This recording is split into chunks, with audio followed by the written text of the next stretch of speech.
Buenas noches, profesores. Ya empezó la grabación. Gracias por estar con nosotros nuevamente. Estas 6 sesiones que vienen son exclusivamente para revisar la preparación de tesis y artículos científicos.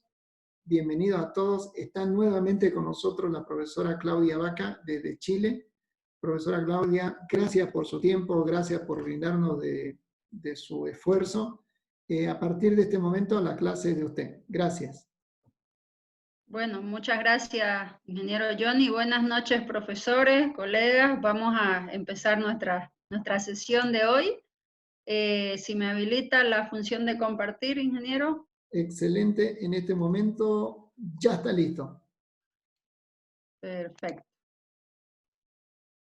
Bueno, la sesión de hoy es un poco, yo diría, va a impactar un poquito nuestros procesos de desarrollo personal y que tienen que ver mucho con este shock cognitivo que estamos experimentando como humanidad a nivel global, así lo describen los estudiosos de la sociedad y la tecnología, y ellos dicen que esto que estamos viviendo como seres humanos actualmente es una especie de shock cognitivo para el cual, como todo shock, uno nunca se prepara, ¿no? Entonces, cuando uno se encuentra ante situaciones de shock cognitivo, lo principal como ser humano, y esto lo han dicho varios antes de los últimos hallazgos, entre ellos Einstein, lo principal es la creatividad.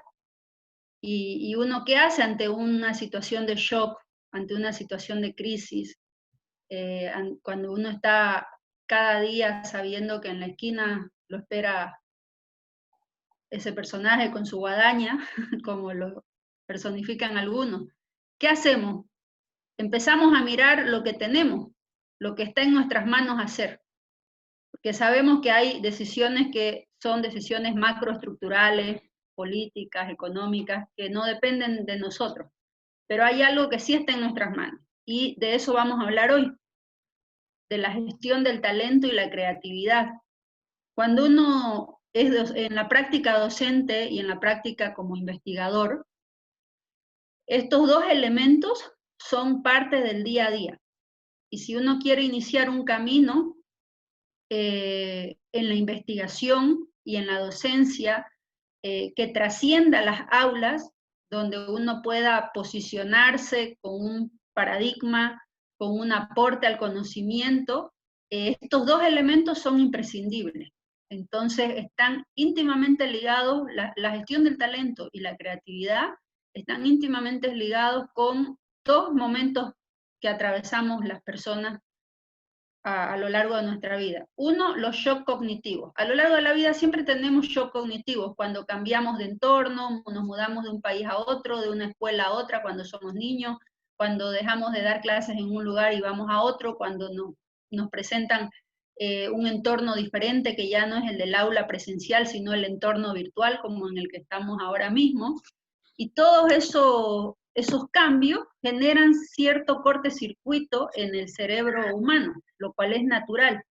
Y para ello es necesario ser conscientes de los talentos que tenemos y también de nuestras limitaciones. Y en función a esa conciencia vamos a poder activar una creatividad más eficiente. Y el proceso en sí, cualquiera sea, va a ser por lo tanto un proceso que nos va a permitir desarrollarnos y dar ese salto cuántico como seres humanos. Entonces, en ese sentido, el objetivo de hoy es facilitar técnicas de autoconocimiento docente para potenciar el talento y la creatividad en los procesos de investigación en contextos diversos y entornos tecnológicos. Esos contextos diversos son los que acabo de decir, situaciones de crisis económica, de caos. Por ejemplo, habían preguntas de que, ¿qué hacemos con estudiantes que no mandan la tarea porque no es evaluativo por el contexto, etcétera? Son situaciones que son nuevas de alguna manera y no sabemos qué hacer. Entonces, y el entorno tecnológico, que es en el que estamos interactuando día tras día y que cada vez va a ser lo más, no diría natural, lo más usual de nuestra vida en los próximos años que se vienen, desde el 2020, va a ser el entorno tecnológico. para todo, para hacer transferencias bancarias, para hacernos un examen médico, para aprender, para desaprender. Todo esto va a ser lo más usual, va a ser ya parte de la cotidianeidad. Entonces, ya hay que generar, hay que habituarse a esta nueva realidad para dar el salto cuántico y empezar a responder de manera natural a las demandas que el nuevo mundo nos plantea. Entonces, en este sentido, yo los invito a que el paso 1 de la gestión del talento es el autoconocimiento. ¿Qué es el auto? Ahí la dislexia van a disculpar. Autonococimiento, autoconocimiento, por si acaso invertí 2 sílabas. El principio básico de la investigación con ética es el autoconocimiento. Que el investigador tiene de sí mismo, cada uno de ustedes, como investigadores junior o investigadores ya consolidados por sacar su doctorado, o como investigadores premium, ¿no? Por distintos niveles, pero el hecho de ser docente ya de alguna manera a ustedes los posiciona en un rol de investigador, explorador de diferentes verdades y diferentes perspectivas, como veíamos el otro día en lo de la falacia. Entonces, esa investigación con ética se da desde ese autoconocimiento que tenemos, desde nuestros valores y nuestras limitaciones, nuestras habilidades técnicas, profesionales y los talentos con los cuales hemos adquirido esas habilidades técnicas, ¿no? Por ejemplo, los que tienen talento para los números, los que tienen talento para la oratoria, van a adquirir con más facilidad unas habilidades técnicas que otras a lo largo de su vida. Y lo más importante aquí, la constante práctica para perfeccionarse, autocuestionarse, autorregularse y autoevaluarse. Por ejemplo, cuando preguntaban sobre los estudiantes que no quieren mandar la tarea porque no se los va a evaluar y prefieren, etcétera, ponen sus 1000 motivos. Eso tiene que ver con un elemento que impacta directamente el poco autoconocimiento que tiene el estudiante de sí mismo y no se autorregula. La mayoría, y esto es científico, está dado en las investigaciones de psicología educativa sobre el autorregulamiento del proceso de aprendizaje en estudiantes de secundaria y universitaria. No hay autorregulación de sus propios tiempos. No hay la práctica y el hábito de estudiar durante el proceso, sino de una noche antes atragantarse de contenido para rendir el examen o entregar el proyecto. Entonces, como no hay el hábito de la autorregulación en el estudiante, y el proceso docente también se vuelve un proceso de constante estrés cognitivo. Entonces, es súper relevante tener en cuenta estos elementos. Yo los invito a buscar los artículos científicos sobre psicología educativa, autorregulación del aprendizaje. Van a encontrar un montón de artículos científicos al respecto y van a poder, a partir de la lectura de esos artículos, entender más su propio proceso y el de sus estudiantes y generar respuestas a corto y largo plazo. Entonces, les invito a hacer un ejercicio en este momento. No me lo tienen que responder a mí, sino a ustedes mismos. Hacer el ejercicio del me busco y me respondo estas preguntas. ¿Quién soy y cuál es el sentido de mi vida? ¿Por qué soy docente de la Universidad Autónoma Gabriel René Moreno? ¿Soy un ejemplo de persona para mí mismo y para mis estudiantes? ¿Cometí alguna falta ética en mi carrera docente y la reconocí? ¿Transformé mi comportamiento? ¿Me siento realizado como persona y como profesional? ¿Cuáles son mis valores principales en la vida? ¿Cómo puedo aportar a la transformación de mi sociedad? Estas son preguntas que están íntimamente ligadas con la investigación ética. El mundo de hoy tiene dos corrientes de investigadores.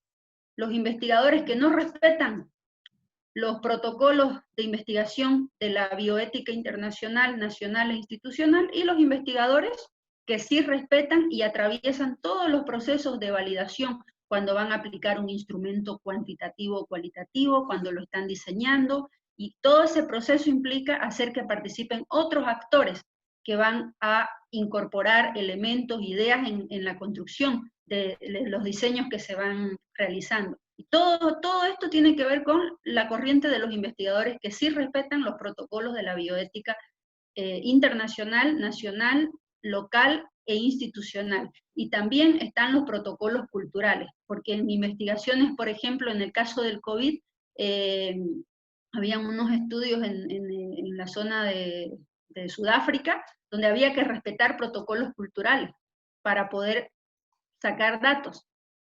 Entonces el investigador tenía que ponerse al tanto de la ética de ciertos contextos socioculturales.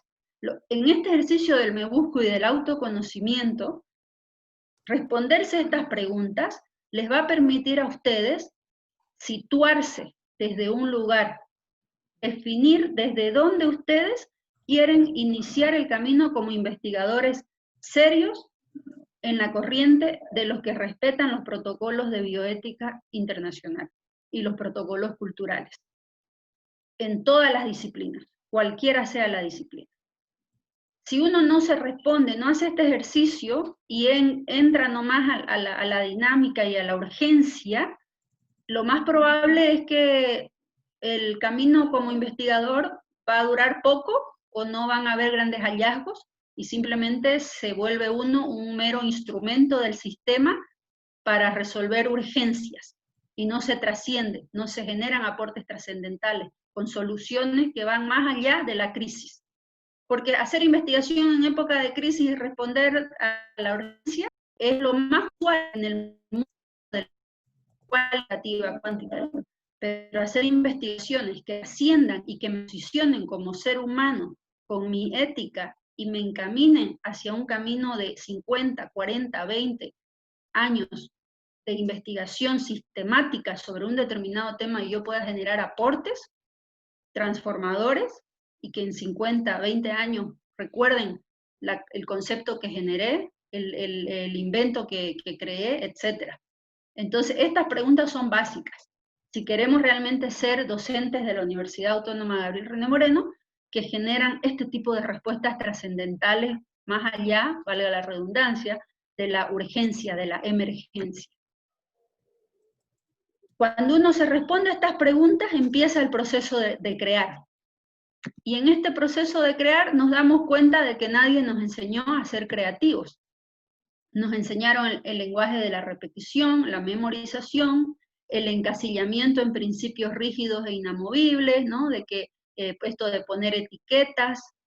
Y sin embargo, nosotros venimos de un mundo científico nato, el de la niñez, donde olemos, saboreamos, imaginamos, hacemos preguntas, inventamos.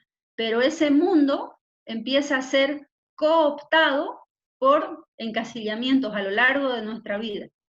Y en el momento en que decidimos ser investigadores y respondemos a estas preguntas que les planteé anteriormente, volvemos aquí, volvemos al origen y empezamos a desaprender, a desandar el camino.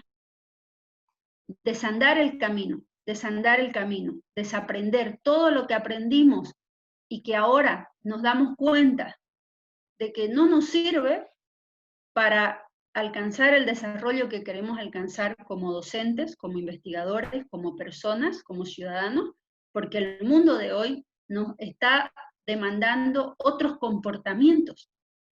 En los estudios de COVID que han aparecido en diferentes partes del mundo, el principal motivo por el cual siguen subiendo los índices está relacionado con elementos que tienen que ver con el comportamiento de la sociedad, con el comportamiento de las personas.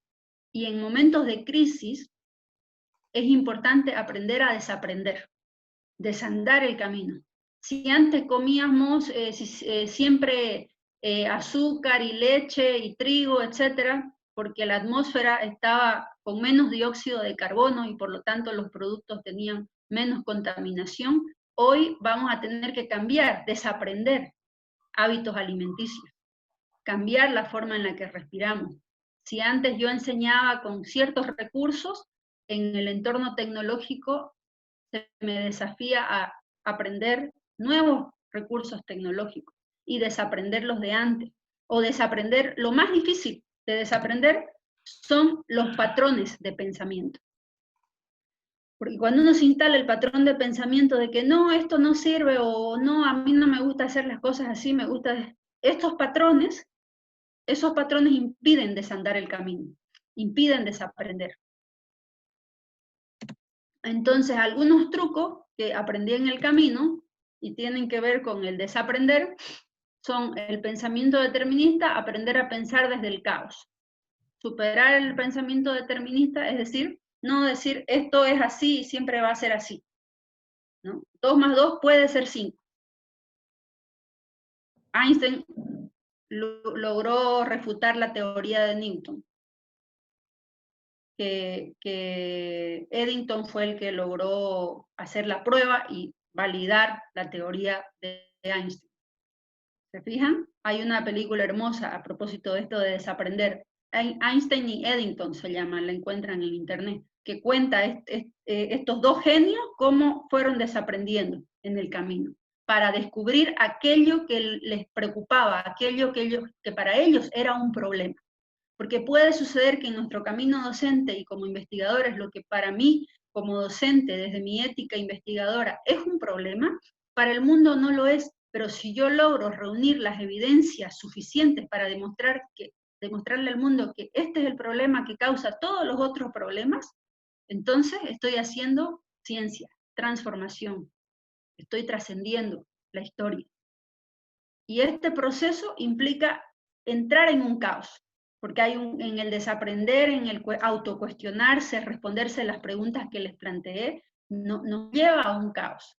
Y esto tiene que ver con el shock cognitivo, ¿no? El COVID-19, el COVID-20, COVID-22, o sea, está dicho que esto hasta el 2022, el panorama va a ser como el que tenemos ahora. Se va a ir suspendiendo la cuarentena, entre comillas, porque ya van más de 40 días en diferentes regiones, pero los índices van a seguir altos en los próximos 2 años, porque hay un proceso de adaptación planetaria y humanitaria y de otros ecosistemas que conforman el planeta. Entonces, en este tiempo es necesario hacer link con nuestro inconsciente, hablar desde el lenguaje del inconsciente, de los sentidos, de las emociones, porque eso es lo que hay que reprogramar cómo reaccionamos ante el dolor, ante la muerte, ante la enfermedad, ante el encierro. Todos esos elementos, dolor, muerte, enfermedad, encierro, hambre, todos esos elementos están siendo intermediados por una serie de emociones, y esas emociones pueden ser resueltas a través de lo que se llama en la ciencia de la psicología y la educación el PNL, la programación neurolingüística. Y el desaprender tiene que ver con ese recurso. Los recursos de la programación neurolingüística, ustedes pueden encontrar, ponen programación neurolingüística en los buscadores y van a encontrar un montón de técnicas. La primera es trabajar con afirmaciones en torno al nuevo hábito que quiero aprender. No, a mí me cuestan las matemáticas. A mí siempre me han costado las matemáticas y por eso yo no voy a estudiar nada con matemáticas. O a mí me cuesta hablar en público, tengo mucho miedo de hablar en público. Pucha que soy botarata, siempre me quedo yesca antes del fin de mes. Todas estas oraciones afirman un patrón de comportamiento que no nos conviene para el desarrollo. Entonces, cuando yo me doy cuenta de eso, empiezo a replantear las oraciones en mi PNL, programación neurolingüística, porque sabemos perfectamente que el lenguaje, la palabra, materializa lo que pensamos y lo que sentimos. Entonces, ese es el primer paso, reprogramar. Primero hacer una lista de todas esas negaciones que nos hacemos cada día. Ay, no me gusta cuando llueve porque me da tos, porque me resfrío. Ay, siempre que como esto me duele la barriga, etc. Todos esos patrones de comportamiento y de verbalización, hacer la lista y empezar a desaprenderlo, a desandar el camino. Esto nos va a permitir tomar mayor autoconciencia para activar la creatividad. Y una técnica que yo les voy a compartir para lograr este camino, que es bien sencilla, es la de la meditación, meditar. Estos son los puntos a tomar en cuenta. La meditación es la ciencia que nos permite conocer la mente. No tiene que ver, como técnica, no tiene que ver con el budismo únicamente, ni con las prácticas religiosas del budismo, sino con los ejercicios técnicos que uno hace para conocer la mente, para mirar nuestra mente. Así como conocemos el computador, yo sé que este computador tiene un mouse, un pad mouse, un cable. Es importante que aprendamos a conocer nuestra mente. ¿Cuáles son los programas que están instalados en mi mente? Así como yo instalo programas en mi computador y esos programas hacen que se responda a situaciones diversas que yo le demando a mi computador, lo mismo yo puedo hacer con mi mente. Le puedo instalar programas desde la PNL que les decía antes, le puedo instalar programas a mi mente para que empiece a desandar el camino, a desaprender. Si soy racista y siempre emito comentarios de ese tipo, o si tengo problemas incluso con la población LGBT, o si tengo dificultades para entender a las personas de otras religiones, etcétera, y quiero estar más en paz, porque al final cuando uno tiene todas estas cualidades, digámoslo así, solo se genera conflictos a uno mismo, no al otro, porque uno se desgasta emocional y mentalmente al ser racista, al ser xenófobo, etc. Uno solamente impacta sobre su propio desarrollo, no sobre el otro. Entonces, el acto de meditar ayuda en esa deconstrucción y en ese mirar. Y estos son los puntos que ustedes pueden tomar en cuenta para empezar. Ropa suelta siempre para no tener ninguna presión en la circulación sanguínea, mantener la espalda erguida, el cuello en línea recta, cerrar los ojos, dejar caer los hombros, relajar los músculos, observar la respiración y si está acelerada, calmarla, inhalar y exhalar, inhalar y exhalar. Si sienten que se necesitan mover, lo pueden hacer meditación en movimiento, caminar. Lo más importante de la meditación es lograr calmar la mente, porque cuando entramos en ese caos, cuando uno inicia el camino 1, que yo les mencionaba, el camino 1 de desaprender para encontrar mis talentos, y paso al camino 2, que es la programación neurolingüística, va a haber un caos interior en mi ser, va a haber un impacto en mi ontología. Entonces la meditación hace el paso 3, calma, limpia todo ese caos. ¿Para qué? Para que después entremos en otros estados. Y aquí algunas estadísticas que les doy que tienen que ver con la práctica de la meditación. Ahora no les voy a hacer meditar porque tenemos poco tiempo, pero ustedes pueden entrar, por ejemplo, a la página de peacerevolution.net. Hay meditaciones guiadas por maestros, científicos, ingenieros de sistemas que crearon esta página. Dijeron, si el mundo de hoy vive tan conectado al Internet, pero desconectado de sí mismo, vamos a crear una aplicación que se llama peacerevolution.net, donde desde el Internet se conecten consigo mismos. Entonces ahí hay varios monjes tailandeses que van guiando pautas de meditación para trabajar la mente, para conocerla, para entender el poder de la mente. Porque así como en el computador usamos solo se desapareció un ratito aquí ya. En el computador les decía, usamos solo el 50-60% del potencial de nuestro computador o de algún software que nos instalamos. Lo mismo pasa con nuestra mente. No estamos usando el 100% de nuestras capacidades. ¿Por qué? Porque desconocemos. A veces conocemos mejor cómo funciona el auto o la moto, otros dispositivos externos a nosotros que nuestro propio dispositivo, que es la mente y todo su potencial. Entonces, estas son estadísticas que la verdad que son motivadoras en relación con las ventajas de meditar, ¿no? En inglés dicen more meditation, less medication. Más meditación, menos medicación. Y a mí me consta, así que he podido desarrollar la práctica con paciencia y perseverancia, por supuesto, y eso impacta positivamente en muchos aspectos de la vida. En todas estas áreas, ¿no? El tema del insomnio, incluso en la percepción, a la autopercepción y la percepción que tenemos de los otros.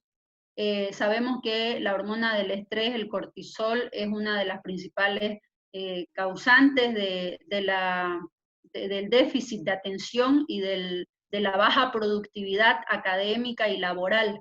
Esto está dado por varios estudios a nivel. Raymond es uno de los un canadiense que estudia la lectura y la meditación.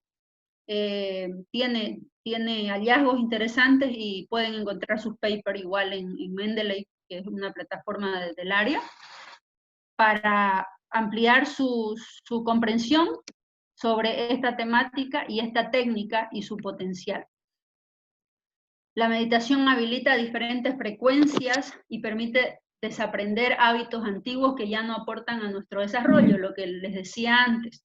Si ustedes, por ejemplo, están acostumbrados a tomar determinada cantidad de alcohol al día, a la semana o al mes, y creen que eso es parte y es necesario para mantenerlos, digamos, entre comillas, relajados, cuando empiezan a meditar, o si fuman, son fumadores constantes, o tienen algún tipo de vicio, de hábito que sabemos no es sano para el cuerpo humano, cuando empiezan a meditar, el cuerpo se empieza a desintoxicar solo.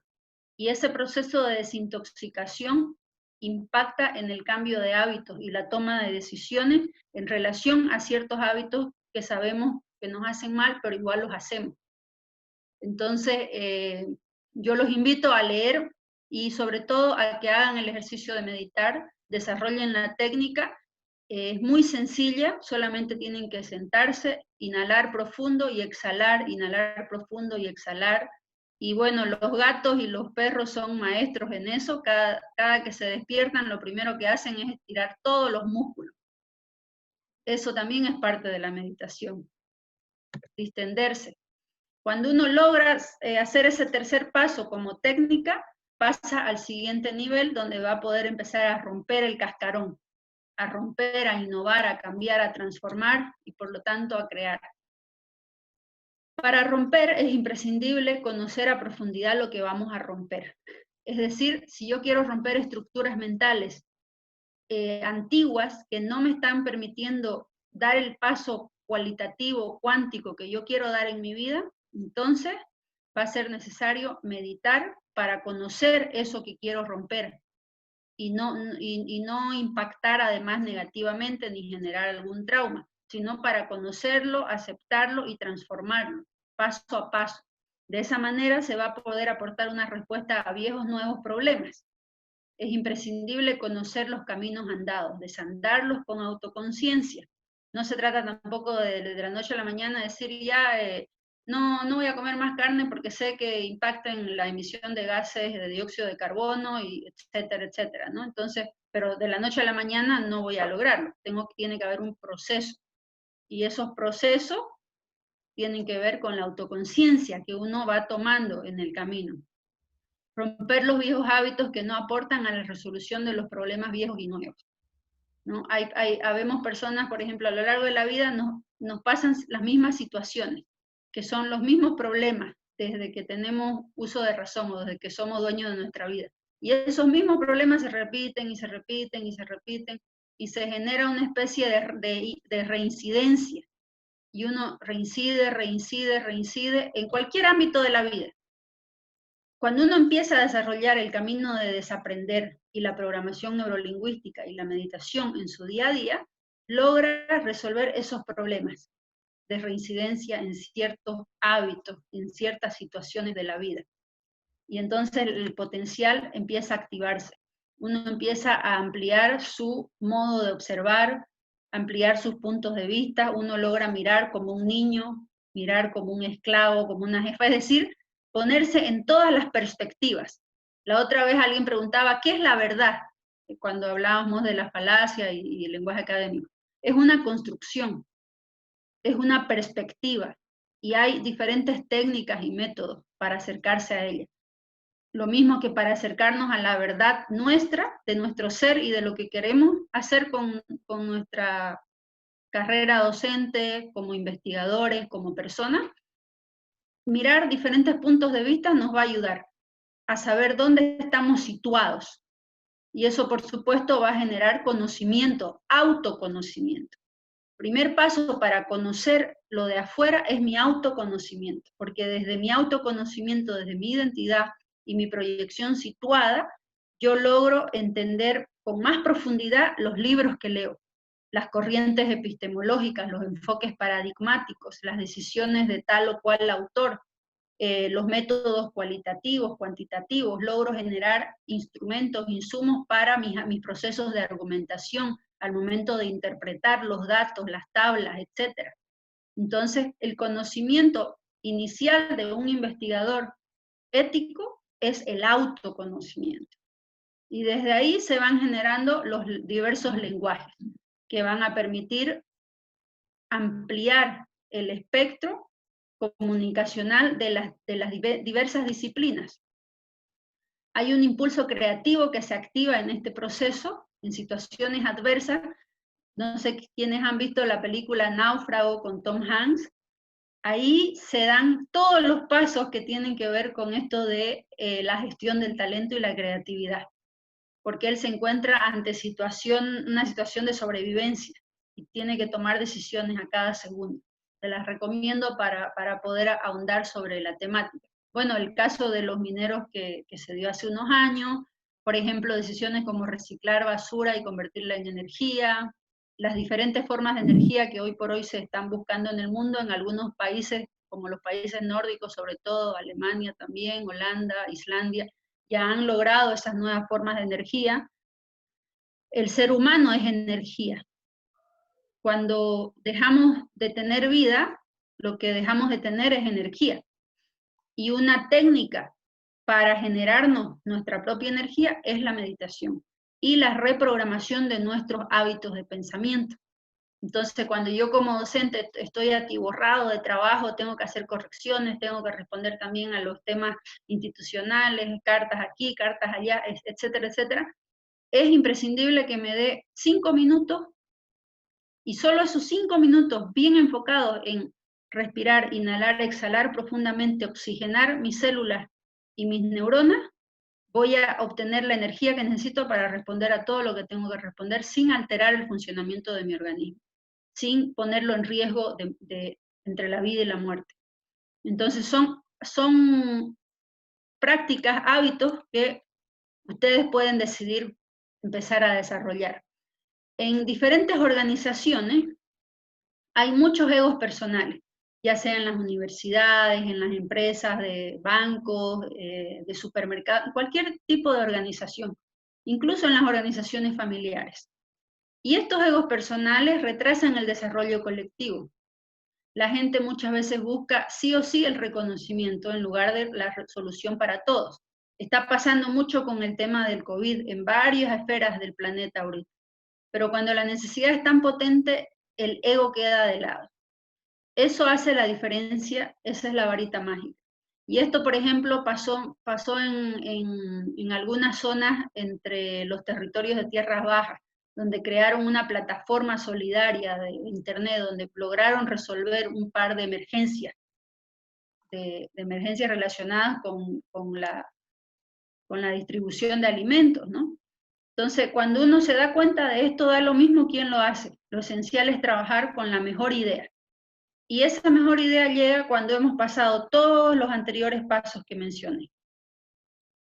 Hemos respetado todas esas etapas y hemos logrado dar el salto cuántico. Y ahí está una imagen, ¿no?, de la película de Náufrago con Tom Hanks. Entonces tenemos que aprender a cambiar de ahí ya tal vez se acordaron, ¿no? Wilson, su mejor amigo, ¿no? Fíjense cómo genera toda una estrategia de programación neurolingüística para superar la soledad. O sea, hay muchos elementos del funcionamiento del cerebro en esta película, ante situaciones de sobrevivencia, y un poco en esa estamos ahora como humanidad nosotros, ¿no? Entonces tenemos que aprender a caminar, a cambiar el camino, no solo el camino a casa. ¿Qué pasaría? Y ahí les pregunto, si en lugar de ir por una ruta habitual voy por otra, cambia el paisaje, cambia mi experiencia con el paisaje, cambia mi humor. Por ejemplo, hoy estamos planteando ante una audiencia de docentes un tema que de manera indirecta pareciera que no está relacionado con la investigación y con los procesos docentes. Pero si nosotros entramos en el cambio de chip y nos reprogramamos neurolingüísticamente, nos damos cuenta de que por supuesto que está relacionado. Porque, ¿qué es un docente? ¿Un docente es un objeto inamovible? No, un docente es un ser humano con una serie de axiomas, es decir, de valores, con formas de ver, de entender. Y ese docente está atravesado por todos estos elementos. Y si no es, si quiere, ese docente quiere conocer el mundo, investigar y hacer que sus alumnos investiguen y busquen el conocimiento, el primer paso para el conocimiento es el autoconocimiento, a partir de las técnicas que ya les he ido mencionando. Y luego entramos a hacernos estas preguntas, que ya nos van acercando a la resolución docente. ¿Cambia mi humor? ¿Qué pasa si escribo un guión desde otro lugar? O si escribo un artículo científico con alguien que soy médico y escribo un artículo científico con un poeta. El poeta maneja los campos semánticos y el tema de los signos de manera distinta a la que lo maneja un médico. Para un médico los signos son los síntomas que le permiten describir o diagnosticar una posible enfermedad. Para un poeta los signos son elementos que pueden ser metáforas para construir lo que quiere expresar. ¿Se fijan cómo un mismo concepto puede estar atravesado y puede ser mirado por dos disciplinas aparentemente opuestas? Entonces, esto sucede cuando estos quiebres y estas habilidades mentales se adquieren cuando ya uno desandó el camino y empieza a cambiar la historia, su propia historia, el lenguaje, todo. Y la creatividad se da desde todos los lugares, profesiones, en la contabilidad, la administración de empresas, la agricultura, el transporte, la docencia, la medicina, la enfermería, etc. Entonces, cuando hay creatividad, hay mayor productividad. Y esto no es teoría, esto está comprobado. Pueden ustedes investigar en el caso de Bután, Costa Rica, Tailandia, Canadá, Islandia, Finlandia, Holanda. El FIP se llama la felicidad interna bruta. Ya en economía, a nivel de economía, ha impactado enormemente el desarrollo económico de estos países. El asumir el indicador de la felicidad interna bruta.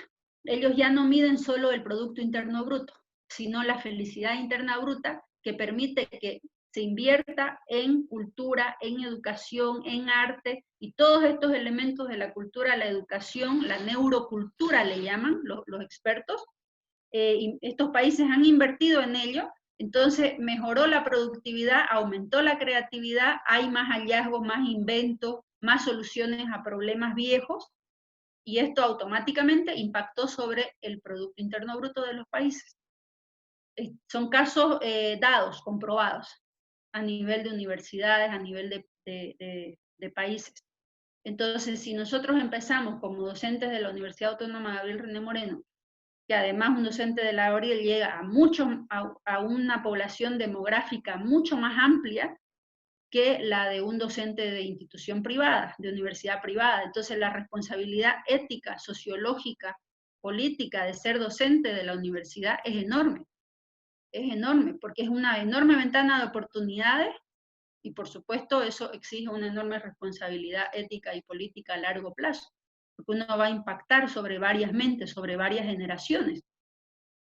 Entonces, el pensar en ese sentido les va a abrir otras ventanas a ustedes mismos como personas incluso. Y bueno, estas son algunas imágenes para acercarnos ya al final.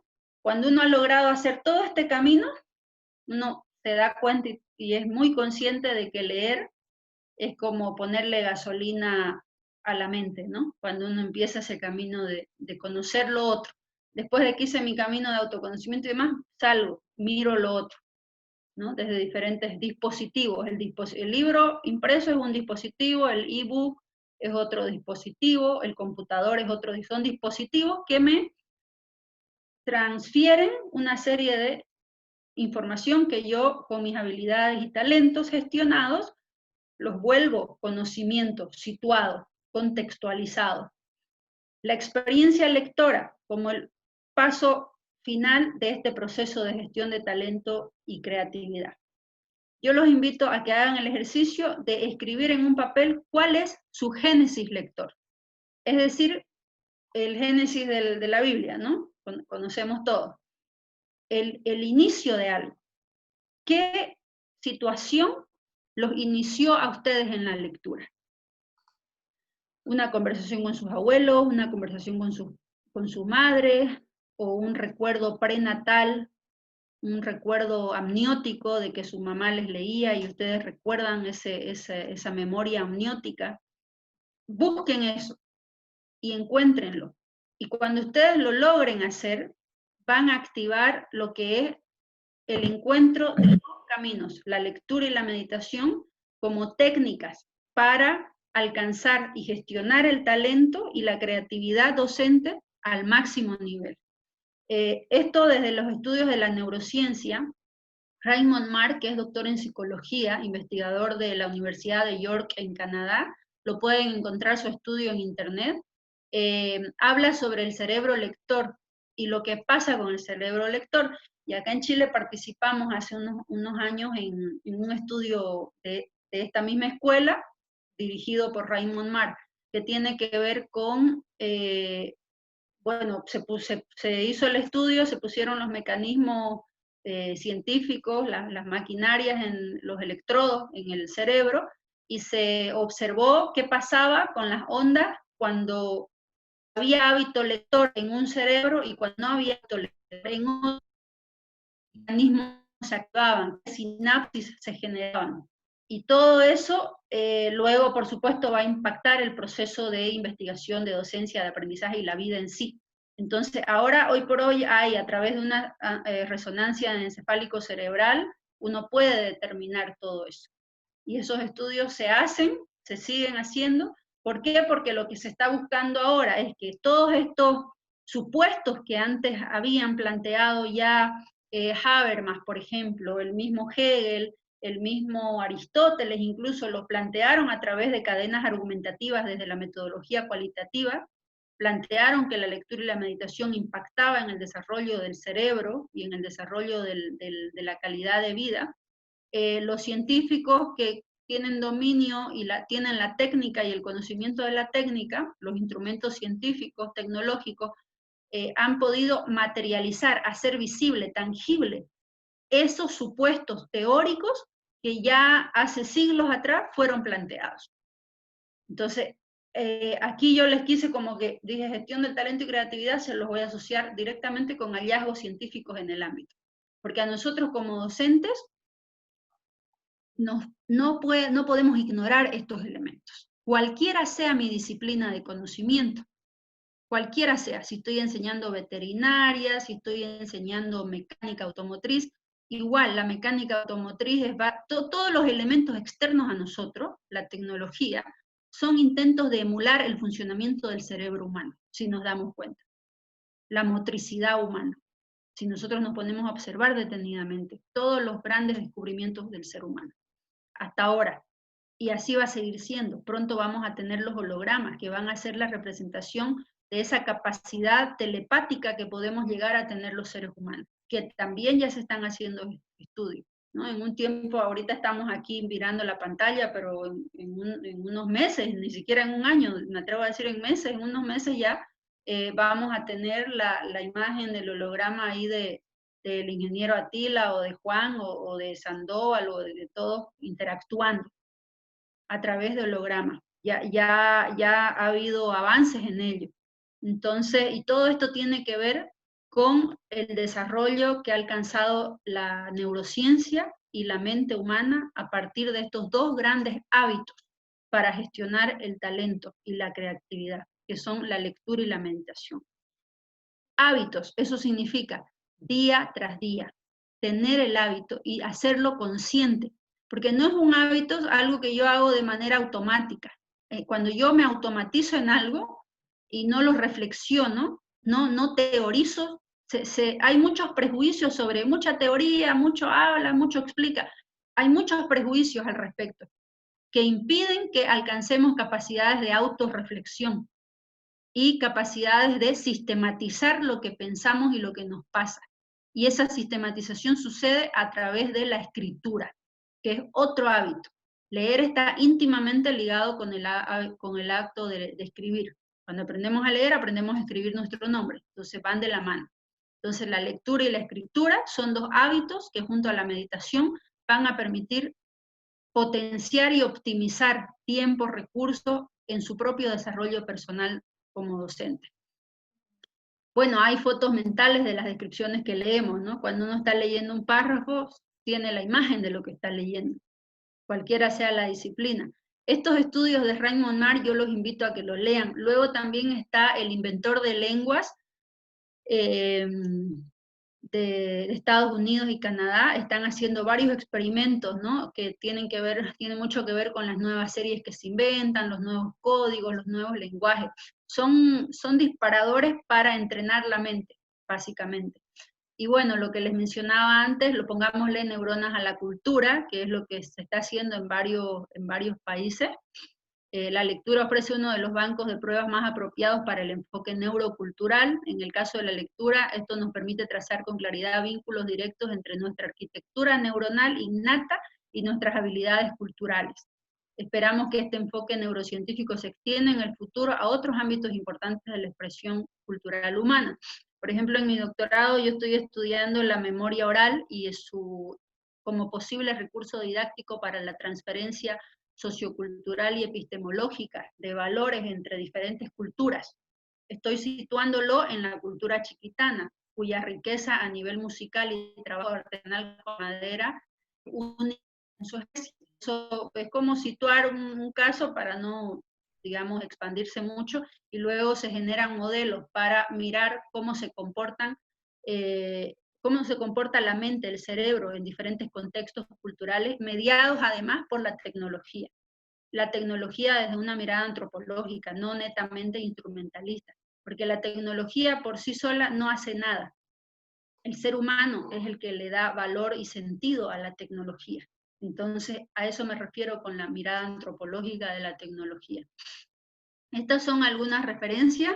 Yo les aconsejo que se compren el libro de Stanislas Dehaene, El cerebro lector, léanlo, que sea su libro de cabecera un buen tiempo, y a partir de ese libro van a poder acercarse a muchos otros materiales relacionados con el avance de la gestión del talento, la creatividad y las neurociencias, la neuroeducación, que impactan directamente nuestras decisiones diarias.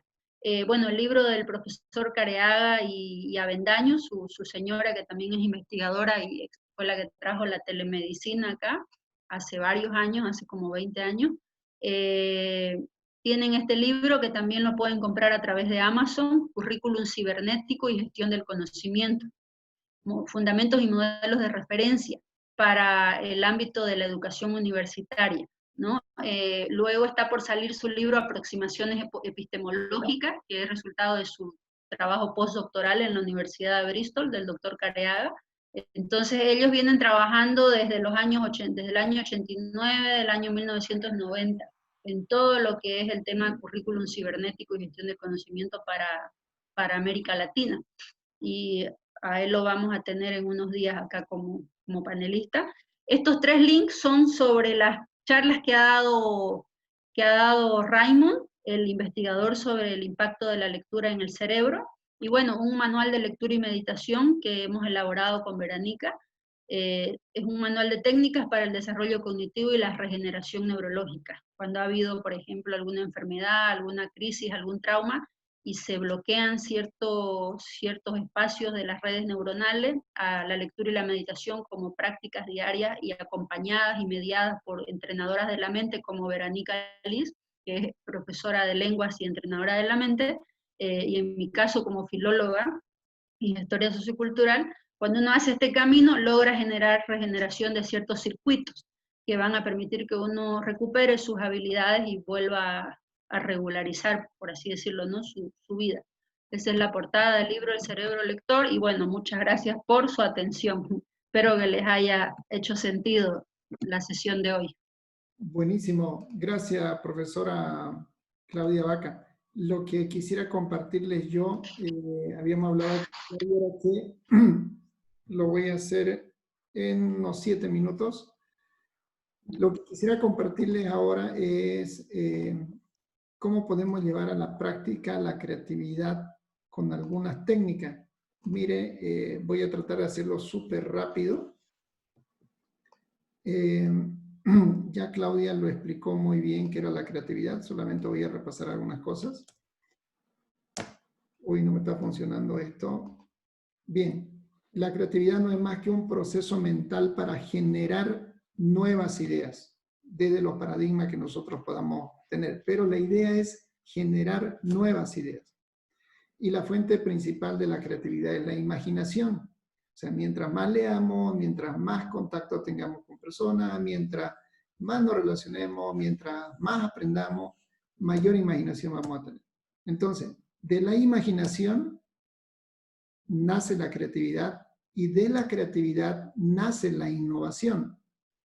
Y recuerden, la creatividad no es más que generar ideas, pero la innovación es cambiar, alterar, introducir novedades a algún producto, y hoy día la innovación es vista como una creatividad hecha a un producto, servicio, marketing o gestión que pueda ser vendido o pueda ser entregado a una persona o a un consumidor. Pero eso no es el tema. La pregunta es, ¿cuándo somos más creativos? ¿Cuando somos niños, cuando somos jóvenes o cuando somos mayores? Creo que todos vamos a coincidir que la creatividad o la generación de ideas es cuando somos niños.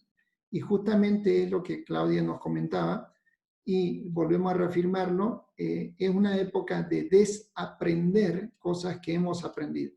Cuando éramos niños, por ejemplo, nos imaginábamos que esto era una escalera, era un avión, era un caballo, etcétera, etcétera, y no teníamos ni vergüenza y no teníamos ni temor en imaginarnos y generar ideas con los objetos o lo que tengamos a nuestro alrededor.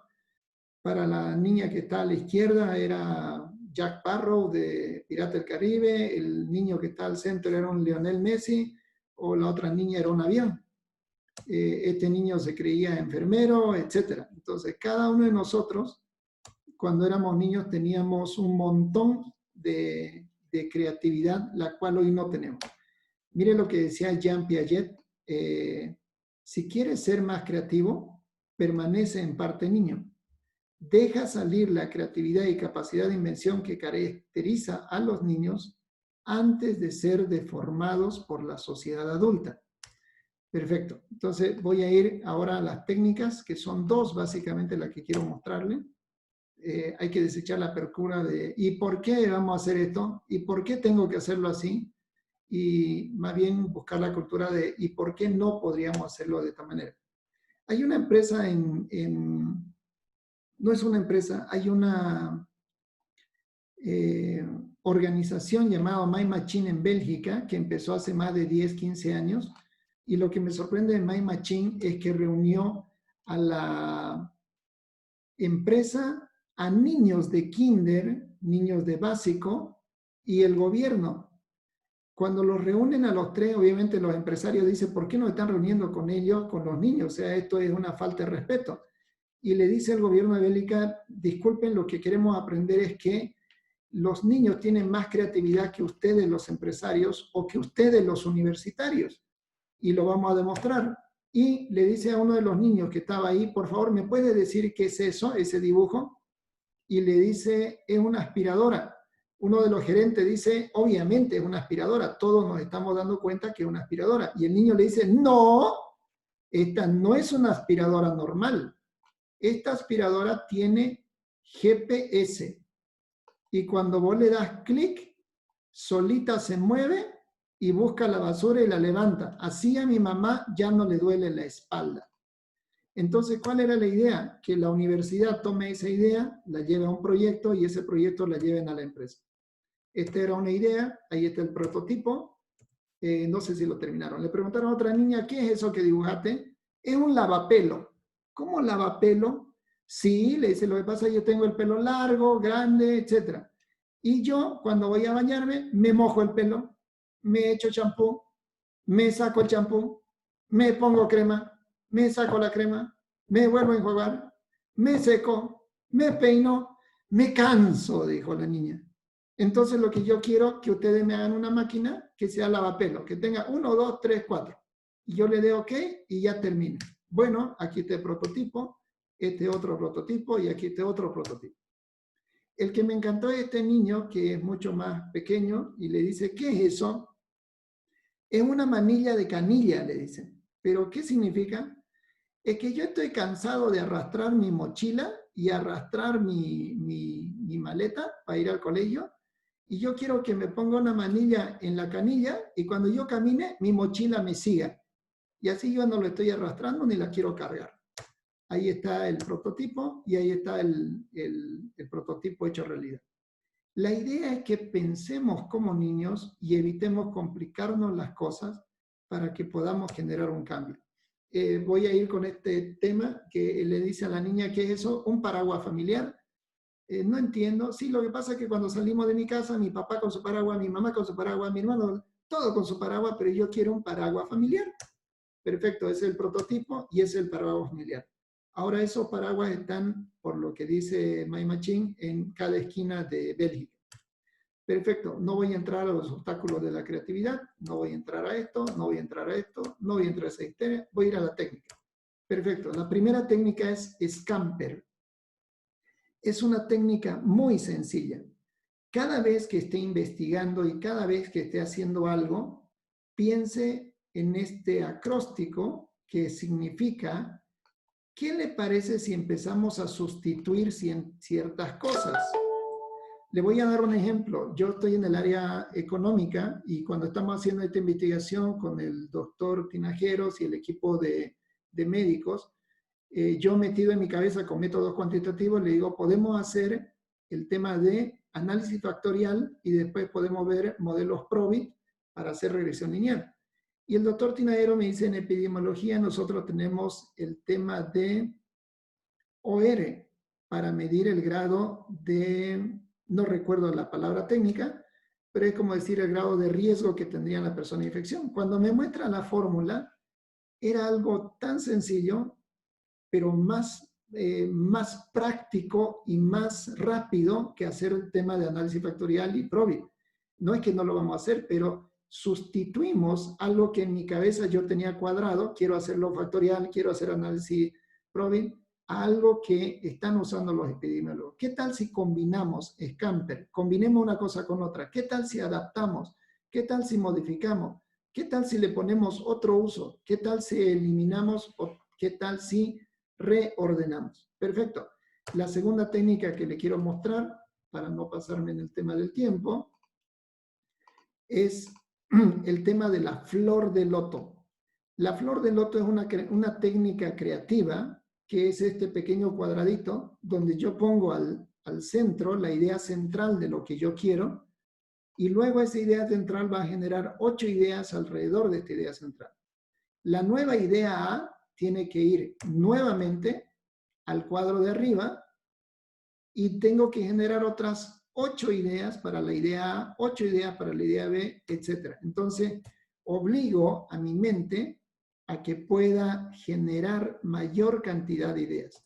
Ahora le voy a mostrar en la parte práctica, y con eso voy a terminar, el estudio que nosotros estamos haciendo en la vida real y que lo estamos practicando y lo estamos utilizando con el equipo médico de bueno, le voy a mostrar que es de mis estudiantes. Mis estudiantes están haciendo el estudio de una revisión bibliográfica buscando palabras claves sobre lo que han hecho los países en el mundo. Un ejemplo, fíjese que están trabajando, Chambi está trabajando con Perú, Estados Unidos, Italia, Ecuador, Uruguay, Nueva Zelanda. Entonces veamos, voy a entrar al 10. Este estudiante ha entrado a ver Ecuador. ¿Qué han hecho en Ecuador para superar el tema del COVID? Lo primero han tocado el sector educación. ¿Y en educación qué han hecho? Educación a distancia, educación en emergencia, programa de nombre Estudiando en Casa. El año escolar termina de forma virtual por el COVID ante la emergencia sanitaria, plan educativo, transmisión diaria de programa educativo TV y radio, capacitación a profesores en competencia digital y etcétera, nueva forma educativa de e-learning, B-learning, que es blended learning, a maestros, utilización de plataforma, etc. ¿Qué están haciendo en asistencia y equipamiento médico? Fíjese que hay 8 ideas alrededor de la idea central. La técnica de la flor del loto funciona bien. Si me falta, puedo crear otras 8 ideas, etc. Entonces tengo Perú, acá yo tengo Uruguay, acá yo tengo Argentina, acá yo tengo, perdóneme, Estados Unidos, si mal no recuerdo. Perdone, voy a ver. No, Israel, acá yo tengo, y así sucesivamente. Al final de todo ello, los chicos lo que están haciendo es anotar el artículo científico de dónde tomaron. Algunos han tomado hasta 4 o 5 artículos científicos, etcétera, etcétera, etcétera. Bueno, la idea de la creatividad es que tiene que generar en nosotros, tiene que ayudarnos a generar ideas creativas para el tema de las investigaciones que estamos realizando. Perfecto. Hemos terminado 21:04, un minuto antes. Entonces, a partir de este momento voy a habilitar el micrófono al profesor Juan Carlos Contreras. Mientras habilito el micrófono, quiero comentarle a todos los profesores y agradecerle por mantener su número de registro. En estas sesiones vamos a ser muy estrictos con el número de registro, con los comentarios de chat, con los horarios de ingreso, debido a que los profesores que están viniendo, nos ha costado mucho, en primer lugar, que los facilitadores nos puedan aceptar debido a que tienen compromisos, muchísimos compromisos, y son personas de muy alto nivel en ciertos casos y queremos darle el realce correspondiente. Permítame que no puedo encontrar acá. Profesor Juan Carlos Contreras. Ahora sí. Profesor Contreras, su micrófono está abierto. Las preguntas para Claudia, por favor. Gracias. Listo. La primera era la dirección del enlace, pero ya los otros colegas ya lo pasaron, así que vamos a las preguntas concretas. ¿En qué momento y lugar podría aprender el estudiante a autorregularse?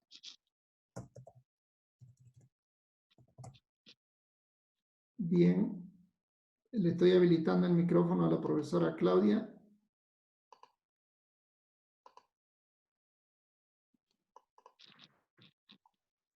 ¿Cuál es su pregunta, Ahora Juan? sí.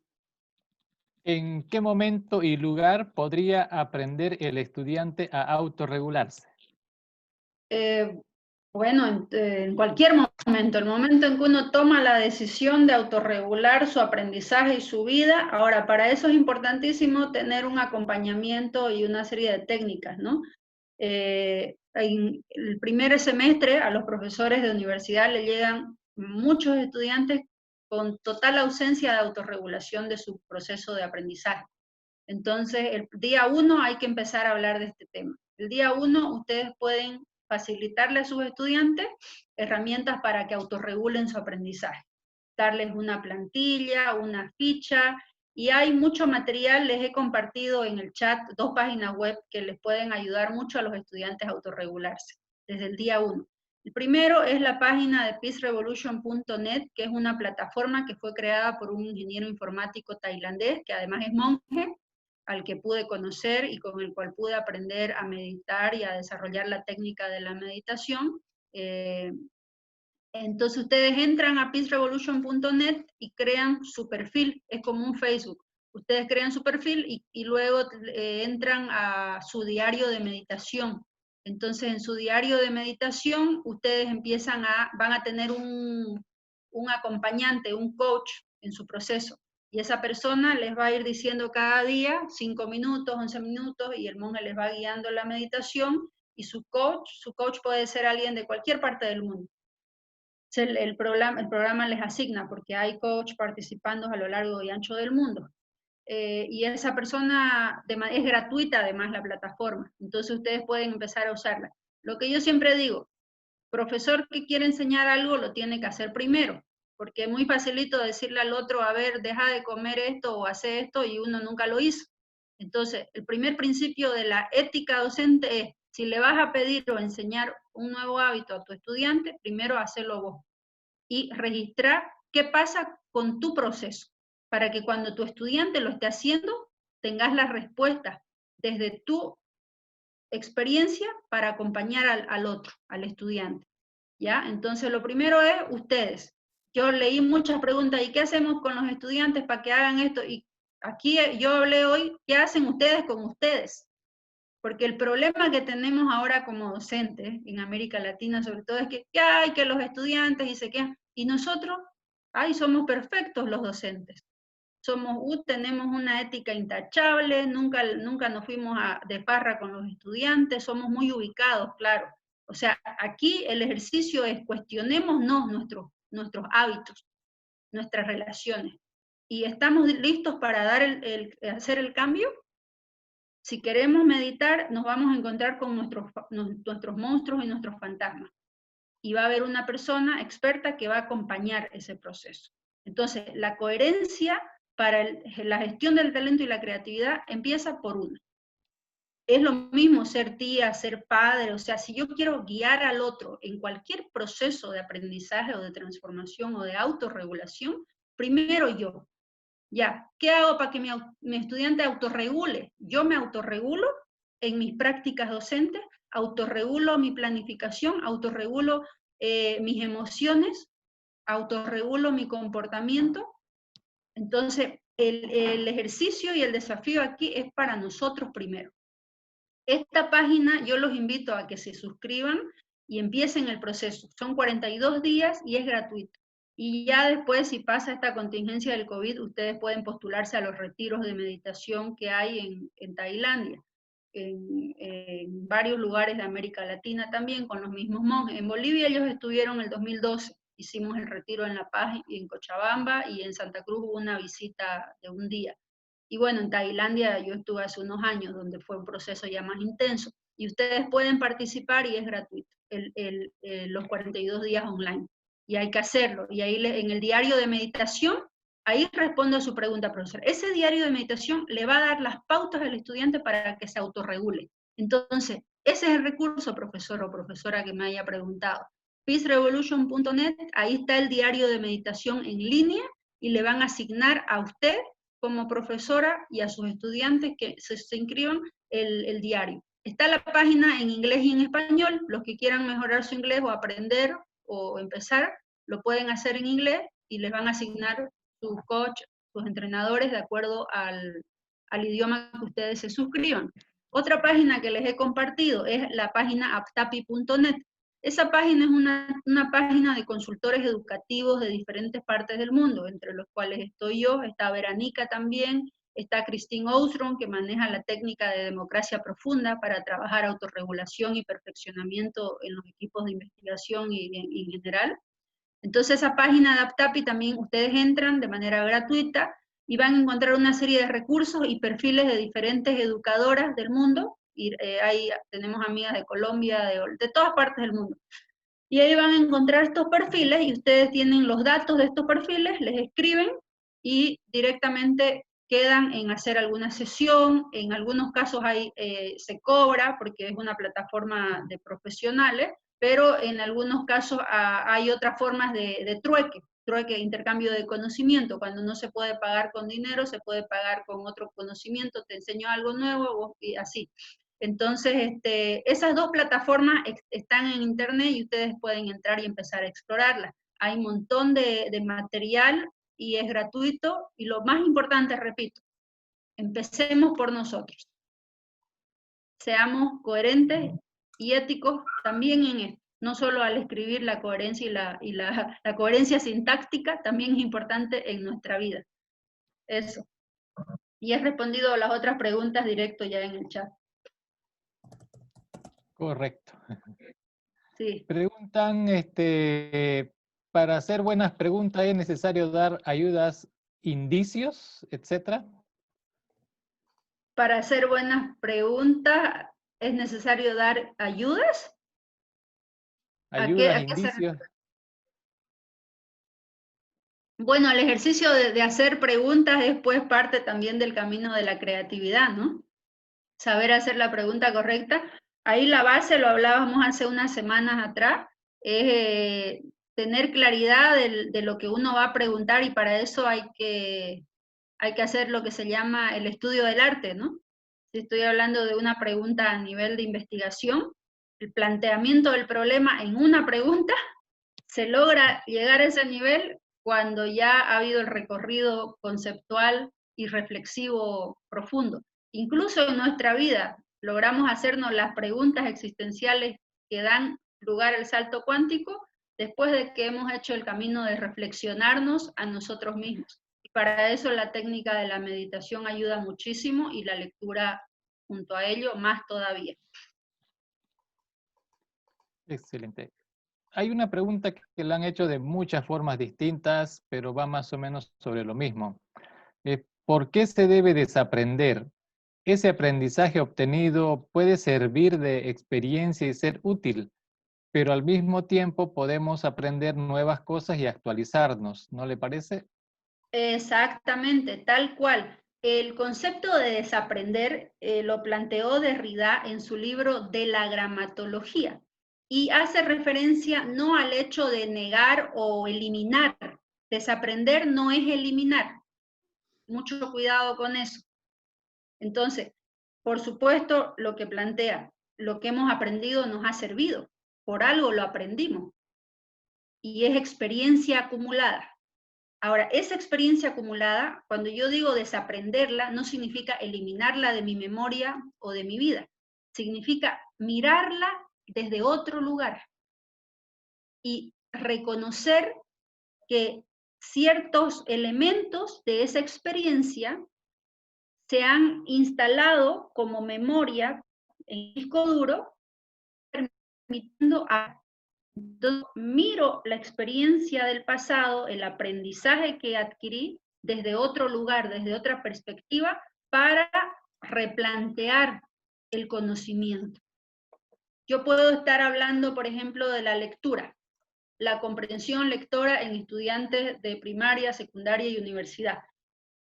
Y yo sigo mirando la lectura, sigue siendo, por eso el doctorado en educación y lectura, sigue siendo para mí el problema. Y lo sigo mirando todo lo que aprendí en torno a la lectura, desde mi propia experiencia personal incluso. Y me doy cuenta que hay otras perspectivas para mirar esa realidad.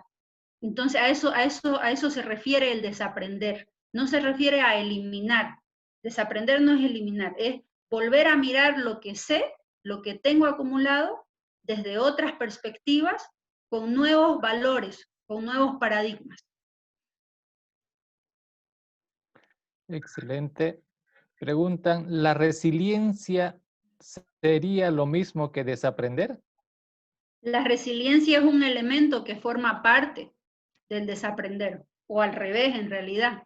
Sin resiliencia no podemos desaprender. La resiliencia es uno de los principales valores que nos ha permitido llegar hasta donde estamos como seres humanos y que nos va a permitir seguir avanzando. Entonces, muy importante que lo mencionen, de hecho. Luego alguien me preguntaba si tengo algún material o técnicas, y ahí les respondí en el grupo, el libro Profes Fuera de la Caja. En ese libro mío, que publicó el grupo editorial La Hoguera el año pasado, hay varias secuencias y ejercicios en los 3 capítulos para llevar adelante la activación del autoconocimiento. En el capítulo 1 es el maestro y su libertad interior, se llama el capítulo 1. El capítulo 2 es el trabajo del maestro con el mundo externo, ya sea el del colegio, de universidad, uno lo contextualiza el contenido, por supuesto. Y el capítulo 3, el maestro como emprendedor, para iniciar lo que se llama ya no solo el aprendizaje, sino el emprendizaje, le llamamos nosotros. Ese libro está prologado por unas colegas de Finlandia, educadoras, que hicieron la lectura del manual didáctico Profes Fuera de la Caja, aprendizaje en la ciudad, y lo validaron. Estas colegas de Finlandia validaron el manual y la editorial La Hoguera lo publicó en Bolivia. Somos coautores del manual con Valentina Bajerer, una boliviana amiga que ahora vive acá en Chile, sigue estudiando, formándose, gran profesional, y otros 2 colegas bolivianos también, Pablo Carbone, que es psicólogo, actor, escritor, vive en Bolivia, profesor también, y Daniela Bolívar, que es diseñadora y comunicadora para el desarrollo del pensamiento 3D, que vive en La Paz. Entonces somos 4 coautores y es un libro pequeño de 88 páginas, donde ustedes tienen como manual varias estrategias para desarrollar el autoconocimiento, la creatividad y la activación del proceso de aprendizaje como este camino de emprendizaje y desarrollo personal. Bien, seguimos. Creatividad y talento, ¿cuál es la relación con la teoría de las inteligencias múltiples? Se lo respondí directo a la profesora, ahí en el chat. Sí, pero de todos modos la relación es directa, le decía yo, porque las inteligencias múltiples, bueno, están descritas, ¿no? Por el mismo de Jaén las describe en su libro El cerebro lector, y el Raymond Marr también las describe en los estudios sobre meditación y lectura y los estudios de neurociencia y neuroeducación.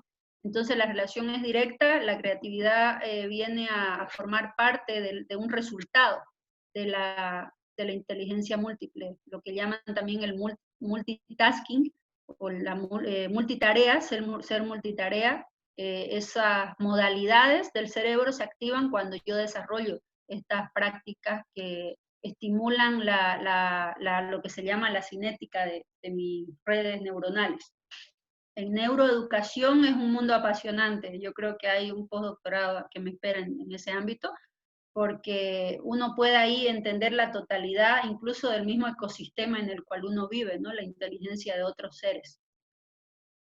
Así que los invito a leer también esos libros. Bueno, ¿cuál cree que es el efecto de los colegios y las universidades en la creatividad de los niños? ¿Sería mejor no estudiar de manera formal para ser creativo? Claro, el problema, por supuesto que hay que estudiar siempre a nivel formal o informal, pero yo creo que el reto que tenemos como sistema educativo a nivel mundial, algunos países ya han iniciado el camino, es que no hemos actualizado nuestros modelos pedagógicos y didácticos. Con Paulo Freire y con Giroux nos quedamos en la pedagogía crítica y no se dio el salto hacia los modelos didácticos para esas pedagogías. Entonces, porque la didáctica es la técnica, es el paso 1, paso 2, paso 3. En los sistemas educativos y los estudios en educación ha habido mucha reflexión desde lo pedagógico, pero no ha habido generación de modelos didácticos, y en eso estamos ahora precisamente muchos de los que hacemos doctorados en educación, situada en lectura, en determinados contextos, ¿no? Entonces, la universidad, la escuela son 2 instituciones políticas que responden a intereses políticos y económicos, y mientras no se actualicen los intereses políticos, económicos y los modelos políticos y económicos de los países, estos modelos educativos van a seguir siendo los mismos, porque hay una relación directa. Por eso es que uno como docente no puede ser ajeno a la realidad política, cultural, económica en la que uno se desenvuelve. Entonces, mientras la situación esté como esté, en el caso de Bolivia, donde tenemos una ley llena de fracturas, la última ley de educación está llena de fracturas, tiene muchas virtudes, pero que no han sabido aterrizar a nivel de la enseñabilidad, a nivel de la didáctica. No se han sabido aterrizar. ¿Por qué? Porque no ha habido investigación, no ha habido diagnóstico del contexto al cual se iba a enseñar. Entonces, por eso es que la creatividad empieza a tener ciertas fisuras en el individuo. Y aquí el desafío más grande es no dejarse. Estamos nadando contracorriente, pero tenemos estas herramientas que el entorno tecnológico, la virtualidad de hoy nos permite superar las precariedades de nuestro lugar. Si yo vivo en un lugar lleno de precariedades en su sistema educativo, pero sé utilizar, estoy alfabetizado digitalmente, esa precariedad local, nacional en la que yo vivo, no me va a limitar, porque tengo acceso al mundo, a otras posibilidades.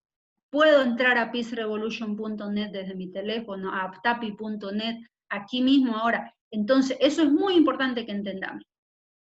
Hay algo que está en nuestras manos y hay algo que no está en nuestras manos. me hago cargo y pongo mi energía en eso que sí puedo asumir y transformar, para que no me coma el sistema. No podemos dejar que el sistema nos coma o quedarnos anquilosados. Y ahí nuestra creatividad es más desafiada todavía. Eso. Ok, excelente. Hasta aquí todas las preguntas, porque la mayoría estaban redundando sobre algunos temas y creo que ya la profesora los ha respondido todos. Y entonces yo creo que va para, para abrir los micrófonos y se pueda atender. Gracias. Quisiera hacerle un comentario, Claudia.